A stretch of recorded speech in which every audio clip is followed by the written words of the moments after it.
Damn, we nearly screwed over Mad Lad twice. On the 11th and 12th of August, I participated in my first speedrun marathon, which was Escape from the City, so I really wanted to make a video about it. Basically what it was a fundraiser to help someone move out from London to Scotland, and I'll talk more about how that went at the end, but for now I'll just show you the run. It was a 140 any percent run. I was really stressed, but I hope you don't notice it too much, and there's some funny stuff that happens at the end, so stay tuned for that. Enjoy. Hi, I'm MadLad255. I'm going to be playing a bit of a simpler game today. So it's we've had 2 3D games so far, so why not put in a 2D minimalist rhythm platformer. So it's called 140, you'll see why in a second. And timing starts whenever I get off the title screen, which is also the moment when my controller decides to work. So 3, 2, 1, go. Hey, it actually worked first try. So the game is called 140 because everything in this game runs at a 140 beats per minute pace. Even this hub world, which you might not think has any music, but actually it does. There is a pulse running in the background, but we need to create some beats. So the way we're going to do that is by getting orbs. So we have an orb coming up here, and then we have to put them in the little pedestals here. Now there's a bit of a discussion in the community whether you should call these orbs or keys. I'm just going to call them orbs, just to offend some people. I also have live split open next to this, just like Scorch did, so I can kind of see what my pace is, but I'm not really going to be paying attention to it. So I'm going to try a lot of different tricks in this run, like cycle skips, because that's what most of this is going to be. Now, there are basically 2 main ways to save time in this game: cycle skips and early activations. Now that was a bit of a slow activation. You saw the orb took a bit of time to go in there. I'll explain that in a second, but first we have a skip coming up that I want to try. Okay, I may get it. Nope, okay. That's fine. Okay, I got it then. So that skips the cycle of waiting if you do that correctly. But now I'll have to wait a bit here. So the other way to save time in this game, besides cycle skips, is by getting the orb in the pedestal at the right time. So a bit like in the original Super Mario Bros, there are kind of frame rules in this game. You can only put the orb in every beat of 140 BPM. So that one went in pretty fast.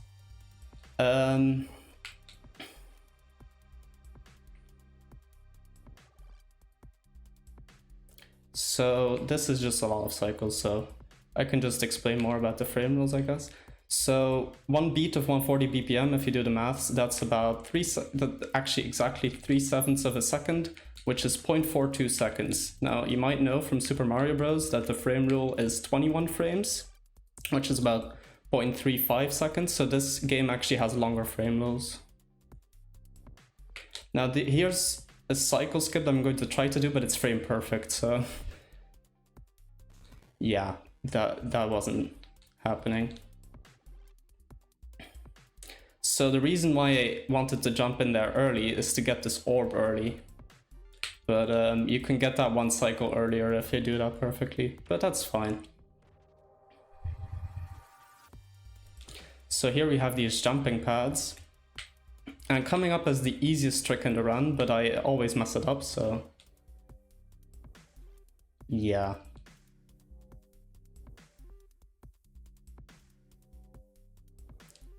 One, 2, 3, 4, 1, 2, 3, 4. Okay. Should have gone. Yeah, okay, there we go. I almost always mess that up if I don't count. So this game has a killer soundtrack. So I'm just gonna let you enjoy this for the rest of the level. All the elements added in.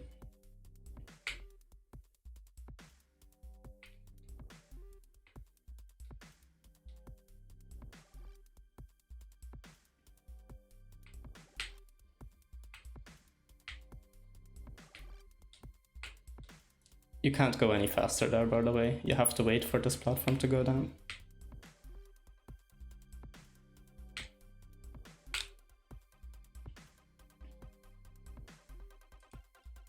Oh, one more thing about this orb.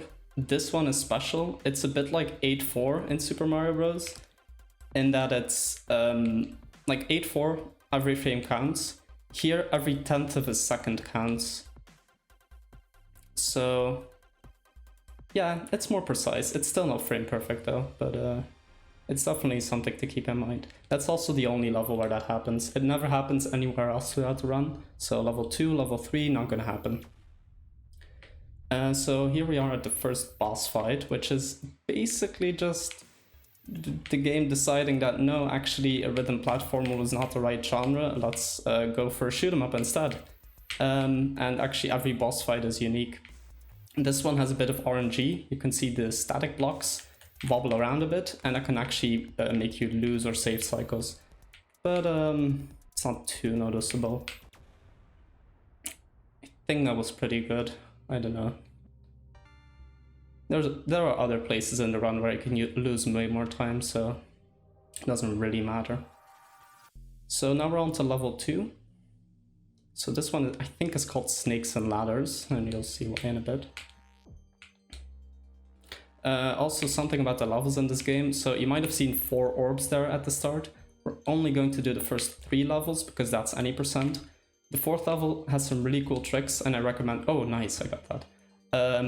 I recommend checking out the like an all-level speedrun of this game after this.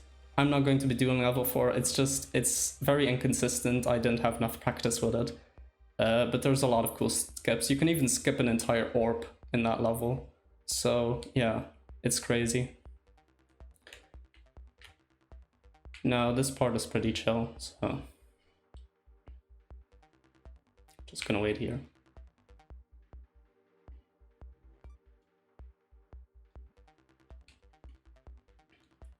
Now might be a good time to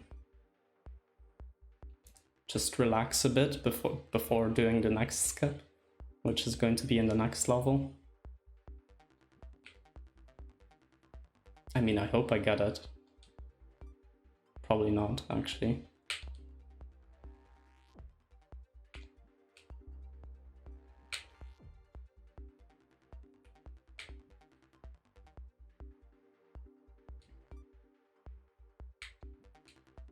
Okay. Now for this next level, there's a skip called Leap of Faith. Yeah, or level 2 skip it's also called, because it's really the only skip you have in this stage. So let's concentrate. Okay, I think that's the first part down. Ah, okay. So what I'm trying to do here is get through. Okay, yeah, you can get through that. There's an 11 frame window. I'm gonna try one more time. That's it. So you're normally only supposed to get there when it's like when the static is gone for a long time, but you can actually just make that on the short one as well. There's normally a 2 frame window, but because of a mechanic you might know called coyote time, there's some more leniency to it. So yeah, coyote time, if you don't know, it's when you jump off a platform and you have some extra leeway when you're still kind of in the air, but the game still just lets you jump, and that makes it easier. Oh, the game kind of froze there.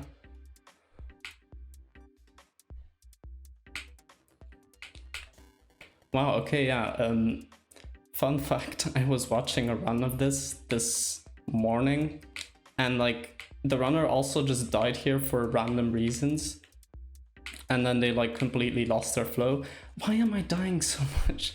Like seriously, this is the easiest part of this stage.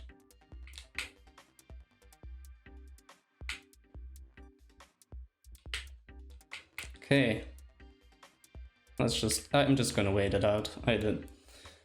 I kind of lost my flow. So yeah, you get used to the cycles in this game. And when you, like, if you deviate from those even a little bit, it's just really hard to sometimes, like, convince your brain that actually, no, you're on different cycles right now. Okay, this part is pretty cool. Gravity change. I think this was my favorite level casually, but it's a lot of waiting around in the speedrun.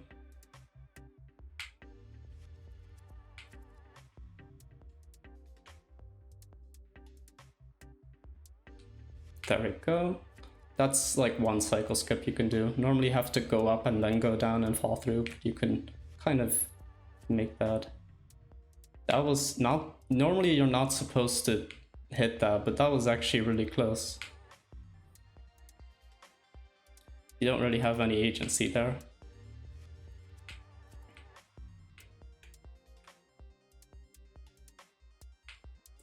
Oh yeah, coming up is another, like one of those early activations that I said, where the frame rules really matter. So, need to concentrate then. 1, 2. Nice, okay, nice. Don't think that was the fastest possible cycle, but it was definitely good. Oh yeah, welcome to the easiest boss in the game. People have literally done this one blindfolded. So it's, yeah, it's another genre of game. Don't know what this genre is called, but you know. It's definitely not a platformer, that's for sure. Oops. I've done this level so many times and I still forget where the blocks go.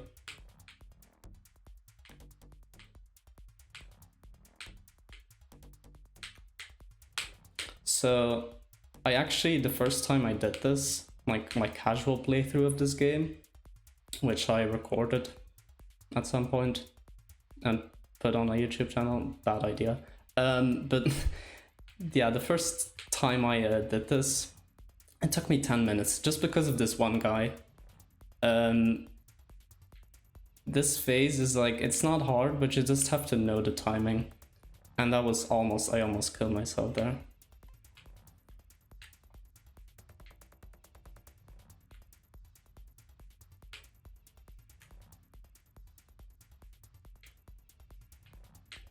Okay. One more, I think. Yeah, there we go.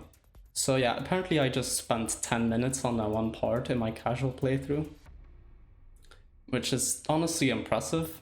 They managed to spend that long on that level. Now we're on to level 3, which is, I think for most runners, is like the most stressful part, especially this part, the starting area. Because there's a skip you can do here. I won't get it. That's like a mad lad guarantee that I won't get it. But here we go. Okay. So I'm just gonna try to do it once so you can kind of see what I'm doing. So I need to activate the block. And then, oh, that was great. I need to activate the block. And then basically go right. Yeah, okay. So you activate it, you get a little boost, you go right, and then you have to do that twice in a row to actually get the full skip. There's an easier variant where you only have to do it once, but it doesn't save as much time. But we're just going to do this the intended way, because I clearly can't get it. Okay. Nice, that was fast. I mean, I lost a lot of time beforehand, but that was fast. Okay, this is probably my favorite checkpoint in the run.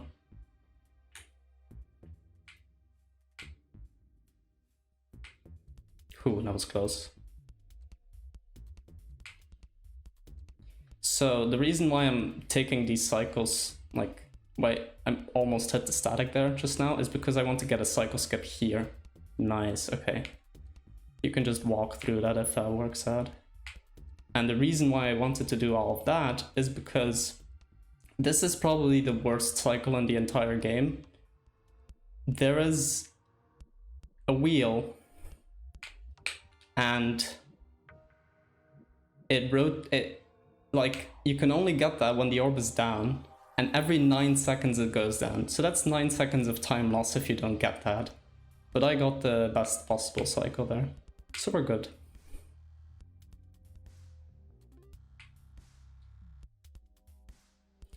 Now this level is bouncy pads, but they're deadly.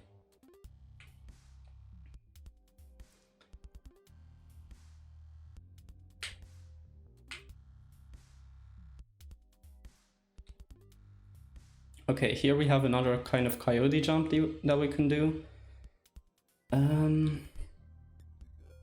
Okay, didn't get it. So you can like barely snatch the orb. I've only gotten that once during a run, and it was actually a practice run 2 days ago. So, you know, I don't hate myself too much for that one. And the backup is pretty fast too, so. Okay, this is the last main level in the run. I know, I went quickly. Not for me though. This is stressful. But, you know, this is like the musical equivalent of anxiety. Oh. Okay, I have to concentrate for the cycles. Yeah, okay. So there's a part at the end, which is called the Dream Crusher, which is, yeah, it's not hard, but if you're nervous like me right now, that's hard. Just gotta appreciate the total silence there.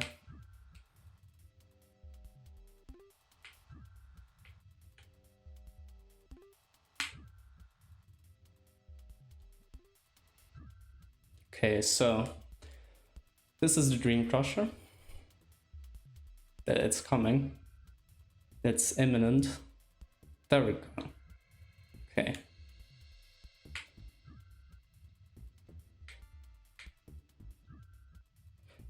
Ooh, okay. I thought I wouldn't make it out there.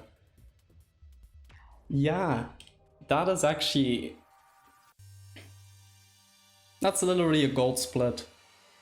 Have I never gotten that fastest cycle before? Okay, so welcome to the final boss. So time is going to be after the 3rd phase of this boss.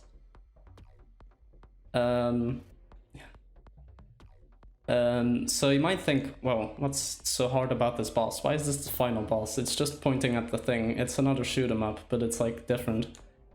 Well, it's the 2nd phase that's going to be hard. Not the 3rd phase though. I'll get to that. So I'm not going to touch my controller.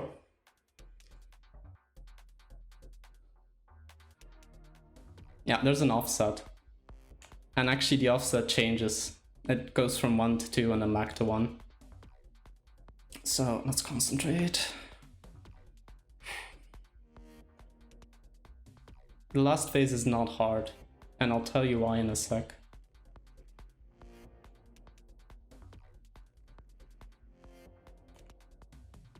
So in the last phase, the stage also rotates, but actually there's a bit of an exploit you can do. So time will be on the last cycle. So this is the first one, and there's 8. So you can just point to the one you want, except for this one, that doesn't work. I messed up. Okay, I shouldn't be commentating and doing this at the same time. Bad idea.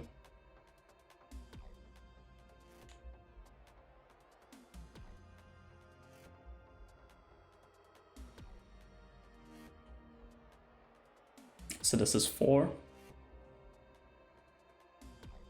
5. No, wait, I messed up. This one is the last one. Time is after this.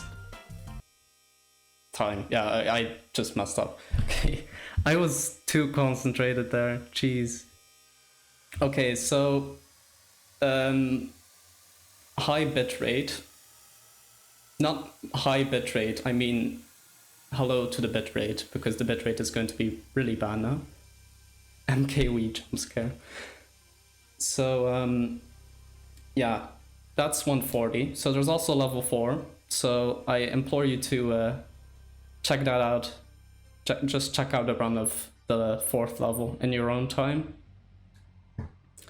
But yeah, that was actually a pretty good run. My PB is about 50 seconds lost on this, so not too far off PB. Nice. So normally I would just cut to black here, but there's something funny that happens here, so I'll just let it play out.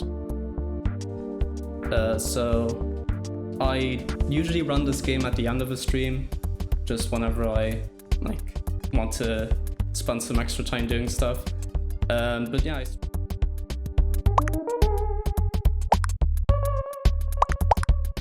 Yeah.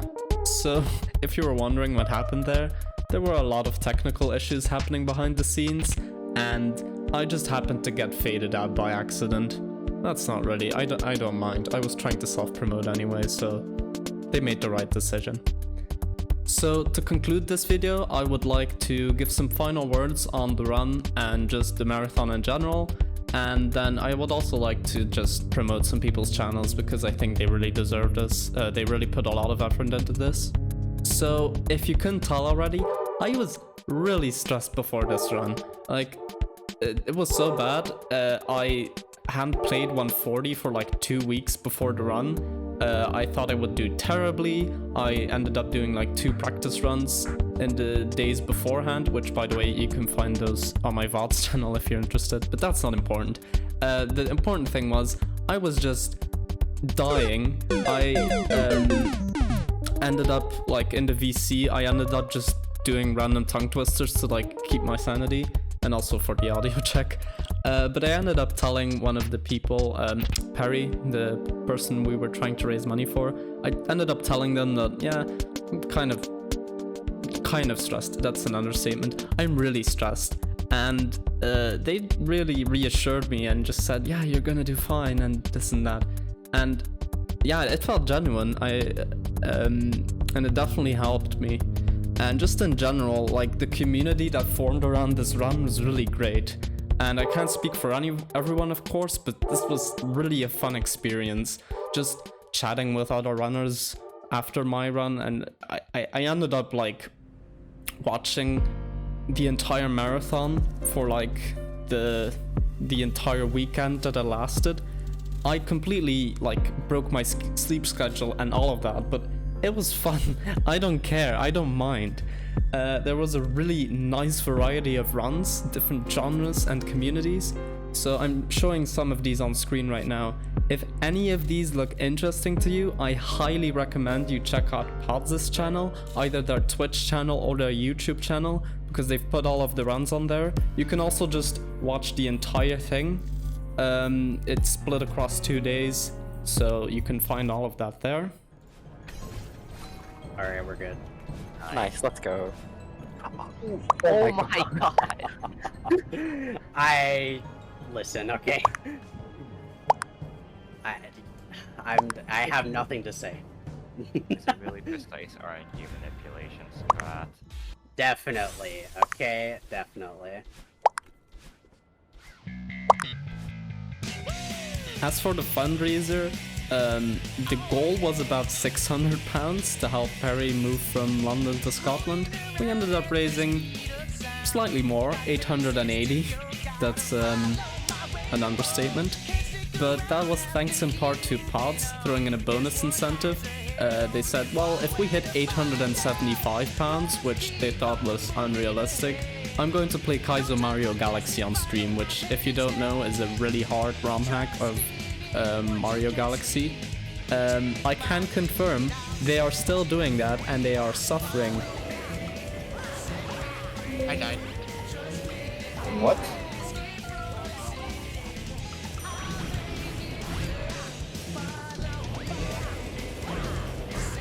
So anyway, that's about it from me. I'll let Perry do the credits because they're like better at this kind of thing than me, honestly. So have a nice day and keep being mad. Thank Cheese J, Cubit, Barracks, Ghost, Doom, Harry, J-Car, Juka, No Life, New, Plat, Scorch, Scoo, Sev, and Wet, and Champo. It's just follow everyone you see at this marathon. They are absolute legends. There's been absolutely entertaining runs and a large mix of stuff.